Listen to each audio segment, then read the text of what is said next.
오늘은 정말 꿈만 같습니다. 정말 꿈만 같습니다 하는 제목으로 말씀 나누겠습니다. 기념일을 여러분 잘 챙기고 계십니까? 생일이나 이런 것들. 저는 목사가 되고 나서는 이제 교회 달력이, 교회 일정들이 기념일이더라고요. 그래서 이제 곧 올 부활절이 가장 저에게는 중요한 시기가 되었고, 또 성탄절, 성찬식, 또 송구 영신 예배, 이런 날들이 저에게는 이제 기념일이 되었죠. 여러분은 어떤 어린아이들처럼 기다리는 그런 간절한 날이 있으십니까? 오늘 시편을 보는데 1, 2절을 보니까 기념일에 기뻐하는 사람들이 나옵니다. 기념일에 1절에 보면 시온의 포로에서 돌아왔다 이야기하죠. 포로에서 돌아온 날. 그리고 2절에 보니까 해방을 얻은 날에 대한 기쁨을 설명하고 있는데 한 문장입니다. 정말 꿈만 같다고. 와, 꿈만 같다고. 입에는 웃음이 가득했을 것이고 또 혀에는 찬양이 가득했다 이야기를 하죠. 이 꿈만 같다고 고백하는 이스라엘 사람들뿐만 아니라 이방 사람들도 함께 기뻐해 줍니다. 와, 너희 민족에 이런 일이 있다고, 하나님이 너희를 위해서 이런 큰 일을 하셨다고 하면서 야 하며 같이 기뻐해 주는 그런 일들이 있었다는 거죠. 우리나라로 치면은 광복절, 옛날 흑백 사진이지만 우리 선조들이 그 태극기를 들고 만세 만세 외치는 그 사진들을 많이 보셨을 겁니다. 사진만 봐도 참 기쁨이 넘치는구나, 벅차하는구나 하는 것을 우리가 알 수 있는 것이죠. 이 자유의 기쁨을 뭐라고 할까? 이 즐거운 날, 정말 꿈만 같다는 이 날을 뭐로 비유할까? 여러분 이런 날이 있으십니까? 이런 날이 올 줄 몰랐다. 나에게도 이런 날이 올 줄 몰랐다. 하면 꿈만 같은 날. 형제님들은 아마 군대 전역하는 날이 될 수 있겠고요. 꿈만 같다. 근데 너무나 오래되셔가지고 다 잊어버릴 수도 있겠지만 어쨌든 전역한 날, 저에게는 졸업한 날, 주일날 너무 자랑을 했지만 어쨌든 졸업한 날, 그 날이 오더라고요. 제가 이 청년 설교를 계속하고 있었는데 역대 청년 예배 때 가장 큰 웃음이 나왔습니다. 제가 졸업장을 보여줄 때. 그래서 너무 사랑을 했나 싶었습니다. 어쨌든 하지만 저녁날이나 졸업날이나 이것은 정해져 있습니다. 견디면 되고요. 언젠가 오게 되어 있습니다. 하지만 이스라엘 백성에게 포로 귀환은 예측 불가능한 날이었습니다. 그날이 올까? 그날이 올까? 정말 이건 하늘이 도와도 안 될 것 같은 그런 날이었는데 그날이 오죠. 그래서 꿈만 같습니다. 그렇게 이야기하는 겁니다. 이 시편은 이제 성전을 올라가면서 불렀던 찬양이라고 이야기합니다. 제일 먼저 누가 불렀겠습니까? 이스라엘로 돌아와서 성전을 만들고 나서 가장 먼저 포로로에서 돌아왔던 사람들이 꿈만 같습니다 하면서 하나님을 찬양하며 부르며 올라갔겠죠.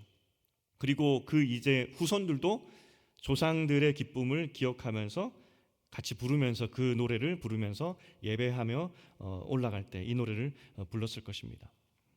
그리고 이 3절에서 이 노래를 부를 때 기적입니다 했겠죠. 이건 기적입니다. 기적입니다. 4절에 보니까 이것이 왜 기적이냐면 이 기적을 예로 표현하고 있습니다. 예. 우리 가운데 기적이 뭘까? 우리가 느끼는 기적이 뭘까 했을 때 이스라엘 사람들은 남방 시내를 예를 들고 있습니다. 남방 시내. 남방 시내가 어디냐면 네게브 사막입니다. 사막. 깡마른 사막. 아무것도 없었던. 근데 그 사막에 갑자기 비가 내리게 되고, 비가 내리면 와디라는 하천이, 계곡이 순식간에 생겨나죠. 평소에는 여기에 물이 있을까? 아무것도 없는데, 생명이 없는데, 그런데 어느 날 갑자기 비가 왔을 때 거기에 차고 넘치는 계곡이 생기는 것. 한번 사진을 보시겠습니다. 사진.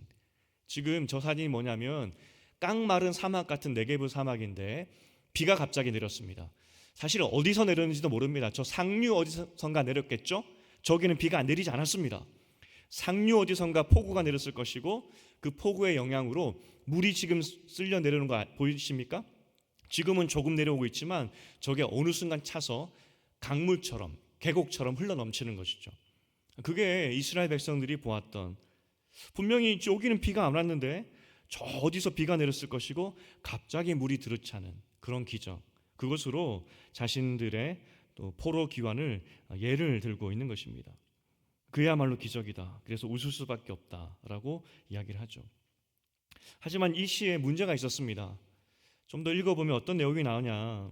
우리는 돌아왔는데 아직 돌아오지 못한 사람이 있습니다. 하나님, 그 사람들도 돌아올 수 있도록 도와주시옵소서. 그 기도 내용들이 이제 이어서 나오는 겁니다. 하나님, 기적으로 꿈만 같은 일로 우리가 아마도 1차 포로귀환이겠죠? 1차 포로귀환을 해왔는데 여전히 수많은 하나님 백성들이 남아있고 그들도 돌아와야 되는데 그 날이 속히 올 수 있도록 도와주시옵소서. 이것이 시편 126편의 전체적인 내용입니다. 아직 돌아오지 않은 사람들을 위한 기도. 아직 그곳에서 하나님의 때를 간절히 기다리며 하나님 다시 한번 기적의 은혜를 함께하여 주시옵소서, 나에게도 기적을 베풀어 주시옵소서 기도하는 그들을 위한 기도. 그것이 126편이라는 것이죠. 우리에게 적용하면 이전에 우리가 큰 은혜를 경험했죠. 기적도 경험했고 여러 가지 간증거리도 있을 것입니다. 하지만 인생이 그 기적을 통해서 모든 것이 해결되진 않죠. 살다 보면 또 다른 기적이 필요할 때도 있고 또 이것이 해결되지만 또 다른 문제가 우리에게 오기도 합니다. 때로는 나는 하나님께서 기적을 베풀어 주셔서 이 어려움을 잘 건너게 하셨는데 돌아보니까 우리 교회 성도님들 중에서 나와 비슷한 문제로 어려운 가운데 있는 분들을 보게 되는 거죠. 하나님, 저들에게도 은혜를 주시옵소서. 이것이 126편이라는 겁니다. 제가 인생을 생각할 때마다 기억나는 한 이야기가 있습니다. 여러분에게도 소개시켜 드렸는데 이전 교회에서 작년 사역을 할 때 저희 교구 집사님이셨습니다. 그분이 어머니 권사님 이야기를 하시면서 우리 엄마가 인생에 대해서 이렇게 이야기했다고. 살면 살수록 점점점 깊은 강으로 들어가는 것 같다고. 살면 살수록 점점점 깊이 들어가서 언젠가는 내 목을 차고 내 코까지 차는, 그러니까 살면 살수록 좋아질 것 같은 것이 인생인 줄 알았는데 내가 살면 살수록 경험해보니 인생은 고난이더라. 그렇게 고백했다는 거죠. 정말 그런 것 같습니다. 오늘 기적을 경험했지만 여전히 기적이 필요한 우리 인생. 그래서 이 시편을 어떻게 하냐면 이미와 아직 사이. 이미 기적이 임했지만 또 아직 기적이 필요한 그 사이에 사는 사람의 간절한 기도, 그것이 126편이다라고 이야기를 하는 것이죠. 여러분 어떠십니까? 기적의 은혜로 살았지만 또 다른 기적을 기다리고 계시진 않으십니까? 혹은 주변 성도님들 보면서 저 가정에 하나님 기적이 필요한데 도와주시옵소서, 이런 마음으로 혹시 중보의 기도를 하고 계시지는 않으신지. 이 기다림의 심정이 참 정말 그 마음 졸이죠. 정말 마음이 아픕니다. 답답하죠. 이 기다리는 심정, 눈물로 하나님 기적을 주시옵소서, 저들에게도 기적을 주시옵소서, 이렇게 기도하는 사람의 마음을 이 시인은 5절과 6절에서 농부로 비유합니다. 농부 같다. 내 마음이. 내가 이렇게 기적을 바라면서 기도하는 이 마음이 농부 같다는 거죠. 농부. 어떤 농부냐? 눈물로 씨를 뿌리는 농부 같다는 겁니다. 비유죠, 비유. 비유를 잘 이해하려면 그 비유의 의미, 그것을 파악하는 것이 중요하겠죠. 아까 네게브 사막을 보여드렸는데 그렇게 우리가 그 상황들을 잘 알아야 하는 거죠. 그럼 그 당시 농부는 어땠을까? 그 당시 농부의 삶은 어땠을까? 도대체 어떠했길래 지금 이 이미와 아직 사이에서 또 다른 기적을 기다리는 그 사람의 마음이 이 농부와 같다고 이야기하는 것일까? 그래서 그 당시 농부의 삶을 좀 살펴보려고 합니다. 여러분, 눈물로 씨를 뿌리는 농부를 혹시 보신 적 있으십니까? 물면서 막 씨를 뿌리는 그런 농부를 보신 적이 있으십니까? 다 여러분 도시 생활을 하셨고, 그죠? 그래서 농사를 모른다 하실 수도 있겠습니다. 그런데 또 어깨너머로 본 것들이 있기 때문에 대부분 농사를 좀 아시겠죠? 그런데 눈물로 씨앗을 뿌리는 농부가 있을까? 눈물로 막 애쓰면 알겠는데 고된 거는 알겠는데 울면서 눈물을 뿌린다? 그런 농부는 어떤 모습일까? 어떤 삶일까? 하는 질문이 들게 되죠. 지금 이 씨앗이 어떤 씨앗이냐면 뭐 그 지중해 쪽이니까 쌀은 아니고요. 밀이나 보리 씨앗일 겁니다. 그죠? 그게 그들의 주식이었을 거니까. 우리로 치면은 어쨌든 쌀이니까 모내기 하는 거거든요. 모내기가 고달프긴 하죠. 그러니까 모내기 하면서 같이 노래도 부르는 거 아니겠습니까? 눈물 날 법도 합니다. 어쨌든 하지만 도대체 어떤 마음이길래 눈물까지 흘릴까? 그 커피집 이름 중에서 테라로사라고 있습니다. 혹시 들어보셨습니까? 커피 좋아하시는 분들은 테라로사라고 있습니다. 이게 무슨 뜻일까요? 테라로사. 이태리 말로 제가 알고 있는데 테라는 땅, 로사는 붉다, 빨갛다 이겁니다. 그러니까 테라로사는 흙, 토양을 말하는 겁니다. 그 지역의 토양. 우리로 치면은 뭐 옥토, 황토 하듯이 테라로사 그러면은 땅이 붉은 지역 이렇게 이야기하죠. 왜 붉게 되었느냐? 이 철분이 많이 들어갔을 것이고 또 석회암도 많이 들어간 그런 지역에 흔히 나타나는 그 테라로사 그렇다 합니다. 지중해 지역에 좀 많이 있고요. 또 이스라엘로 치면은 예루살렘, 헤브론, 베들레헴 지역이 다 테라로사입니다. 그리고 넓게는 레바논, 그리스, 이탈리아 지역도 많은 지역이 테라로사입니다.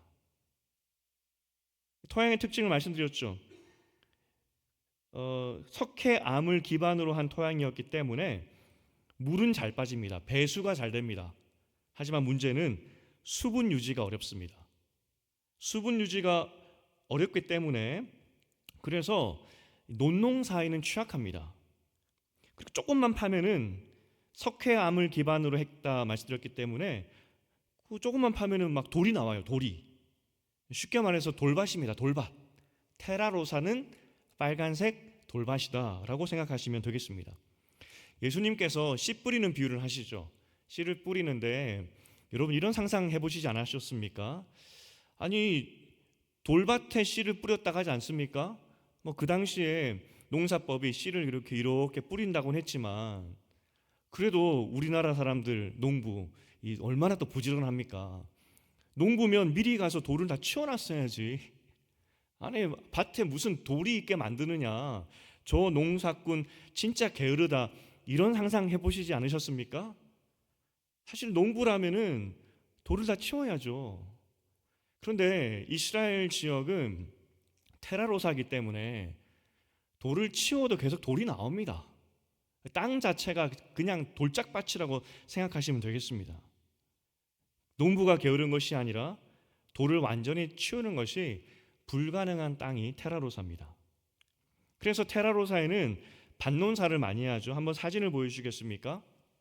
저게 이제 지중해 지역에 있는 테라로사 지역의 잘된 밭농사들입니다. 나무를 심죠. 어떤 나무냐? 포도 혹은 올리브, 요즘에는 커피를 많이 심습니다. 심어 놓으면 물이 잘 빠지고 또 저런 작물들은 뿌리가 깊기 때문에 좀 가물어도 잘 자라죠.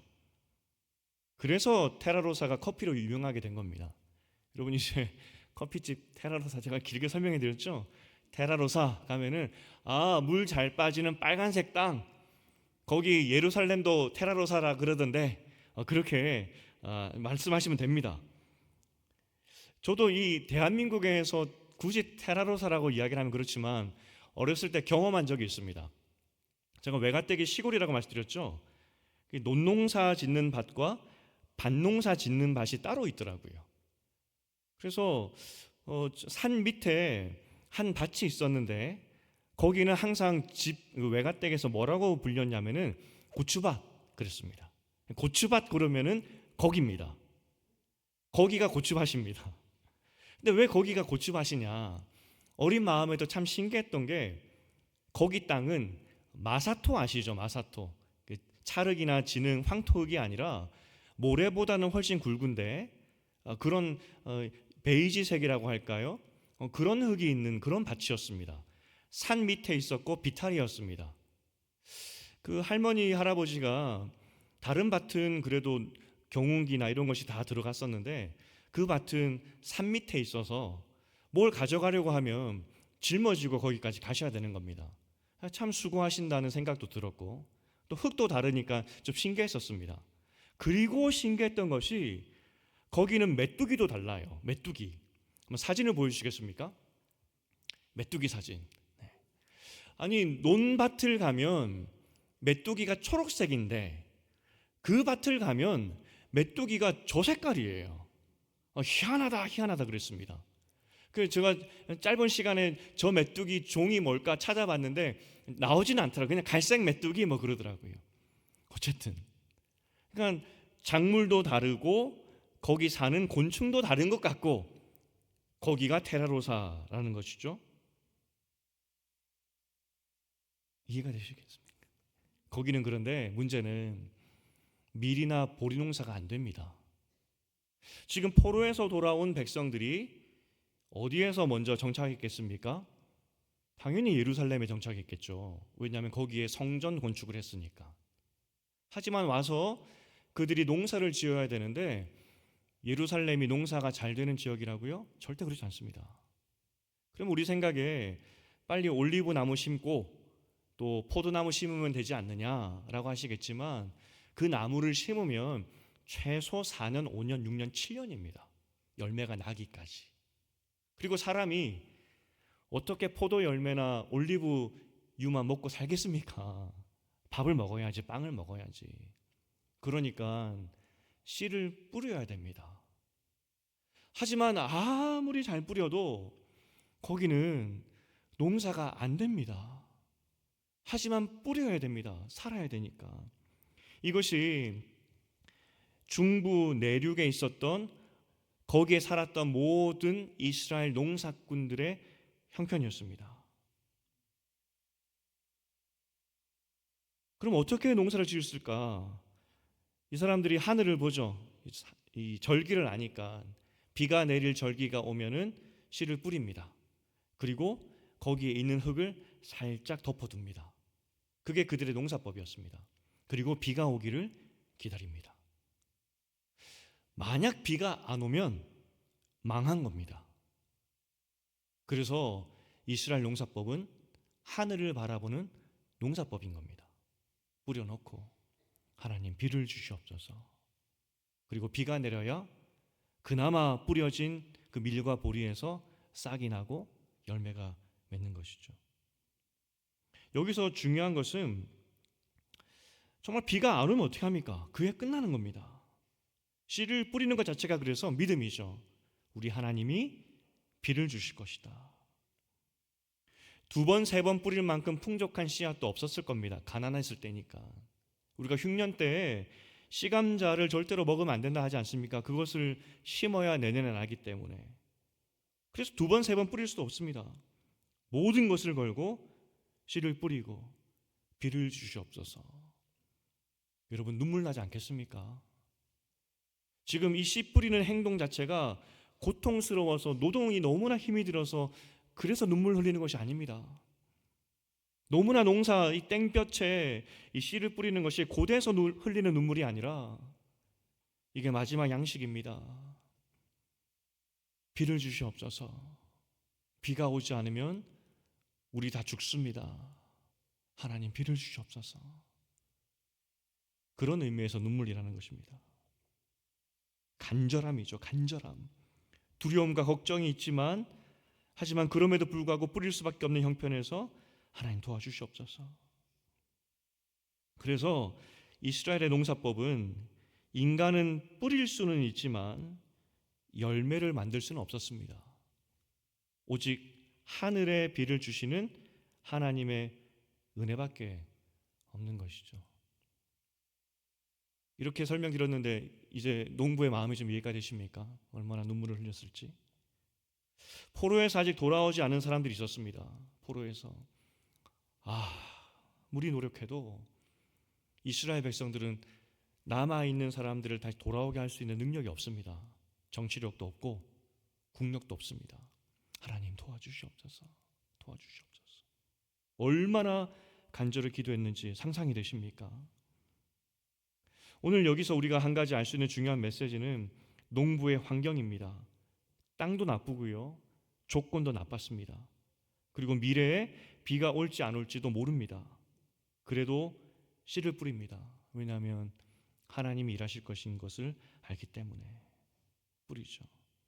그리고 또 한편으로는 어쩔 수 없이 뿌려야 됩니다. 그래야 사니까.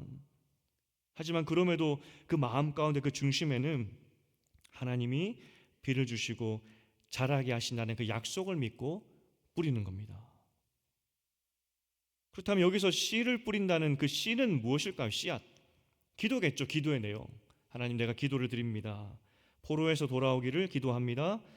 우리 지체들 가운데, 성도님들 가운데 어려움 있는 분들을 위해서 내가 기도합니다. 그 씨앗이 곧 기도일 겁니다.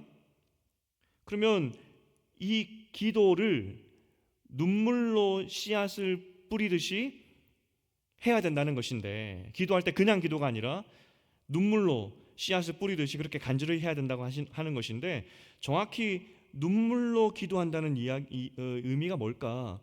그냥 간절히 기도하면 되는 것인가?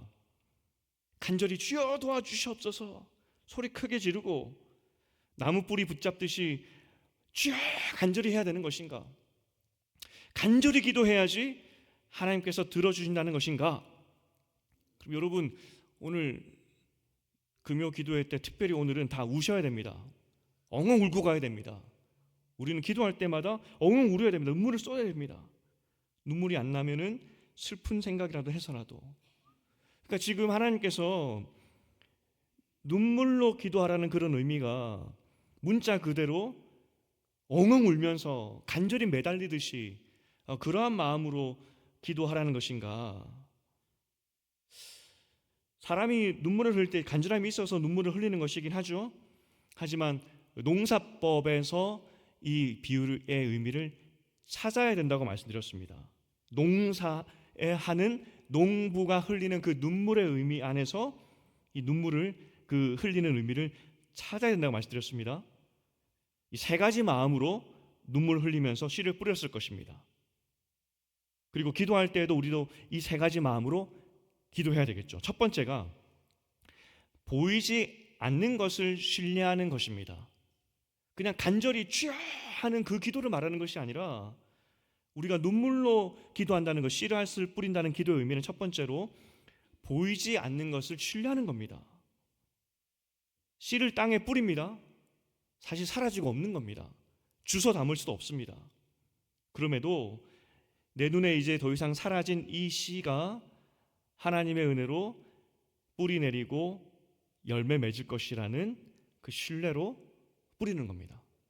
여러분, 기도하실 때 이 마음으로 기도하셔야 된다는 겁니다. 목소리 크고 그리고 오랫동안 앉아서 그리고 눈물 흘리면서 기도하면 들어주신다는 그런 의미가 아니라 농부의 마음, 보이지 않는 것을 신뢰하는 마음으로 나는 주님을 믿습니다 하는 마음으로. 두 번째는 자기 포기입니다. 자기 포기. 나는 죽습니다. 내 계획, 내 시간, 내 방식을 다 내려놓습니다. 이제 주님께 맡깁니다. 나는 죽었습니다. 성경에서 씨앗은 죽음을 의미합니다. 씨앗은 죽어야 열매 맺는 겁니다. 내가 씨앗을 뿌린다는 그 의미는 나는 죽는다는 말입니다. 내 생각, 내 방법, 내 계획. 그래서 눈물로 기도한다는 그런 의미는 목소리 크다는 의미가 아닙니다. 내 생각을 다 내려놓습니다 하는 자기 포기. 마지막 세 번째는 순종입니다. 순종. 농부의 사명은 씨앗을 뿌리는 것이 농부의 사명입니다. 씨앗을 뿌려야 되겠죠. 그게 농부의 일 아니겠습니까?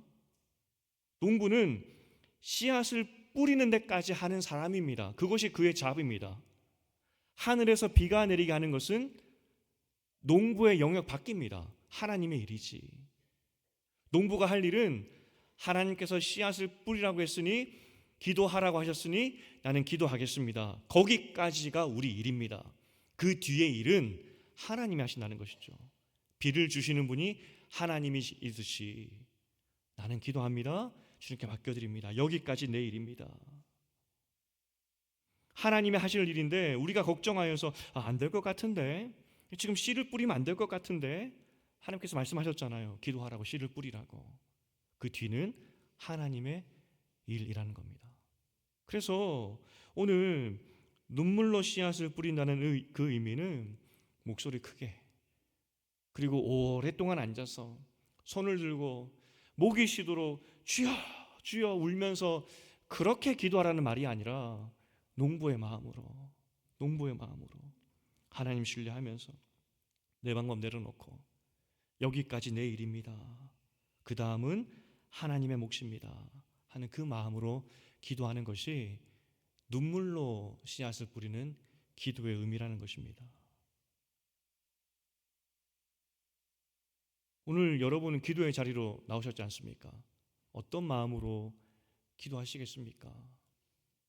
오늘 이 마음으로 우리는 기도해야 되겠죠. 이런 마음으로 우리가 기도할 때 한 가지 영적인 큰 유익을 얻게 됩니다. 우리가 생각보다 잘 느끼지 못하고 누리지 못하고 잘 활용하지 못하는 유익이 하나 있습니다. 정말 영적인 큰 유익입니다. 이 농사를 지을 때 농부들에게는 그래도 24절기가 어떻게 흘러가는지에 대한 기본적인 지식이 다 가지고 있습니다. 농부라면 하늘을 그래도 볼 수 있고 날씨도 볼 수 있는 것이죠. 그러면서 거기에 따라서 농사를 짓는 겁니다. 적어도 농부라면 하늘의 이치 정도는 다 알고 있는 겁니다. 우리가 미래를 하나님께 맡기고 순종하는 마음으로 기도하기 시작할 때 하나님께서 우리에게 주시는 한 가지 큰 특권이 있습니다. 어떤 특권이냐? 농부만이 가지고 있는 하늘의 달력, 하늘의 이치, 하나님의 때, 그 때를 알게 되는 은혜를 우리에게도 주신다는 겁니다. 지금은 씨를 뿌릴 때야. 지금은 네가 눈물로 씨를 뿌리는 때가 맞아. 우리 마음 가운데 여전히 하나님 지금 비가 올 때가 아닌데요, 지금 내가 이것을 기도할 때가 아닌 것 같습니다, 이것을 헛된 것을 지금 내가 구하는 것 같습니다 하는 마음이 들 수 있겠지만, 우리가 농부의 마음으로 내려놓고 기도하기 시작할 때 하나님이 알려주시는 것이죠. 아니야, 곧 비가 와. 지금 기도하는 것이 맞아. 네가 기도하는 그 제목이 맞아. 우리의 믿음을 도와주신다는 것입니다. 그래서 오늘 농부가 흘리는 이 눈물은 무작정 흘리는 그런 눈물이 아니라 하나님의 때에 맞는, 하나님께서 알려주시는 그 때에 맞는 이 기도를 드리는 사람의 전형적인 모습이겠죠. 모르드게가 그랬지 않았습니까? 바로 이 때를 위함이 아니냐. 하나님을 경외하는 사람에게는 하나님의 때를 알려주시고 기도하도록 만들어주신다는 겁니다. 오늘 이 밤에 정말 피곤하신데 여기 나오신 이유가 뭘까 했을 때 하나님이 여러분에게 지금 기도할 때야, 지금 기도할 때가 맞아, 네가 구하는 거 지금 맞아, 내가 곧 비를 줄 거야 하는 그 음성에 이끌려서 여러분 오신 겁니다. 그냥 온 것이 아니라. 그리고 기도의 마음을 주셨다는 것은 하나님께서 여러분에게 비를 주시기로 작정하셨고, 그래서 정말 꿈만 같습니다 하는 그 고백을 만드시기 위해서 여러분에게 이 기도의 자리로 오도록 만드신 것이죠.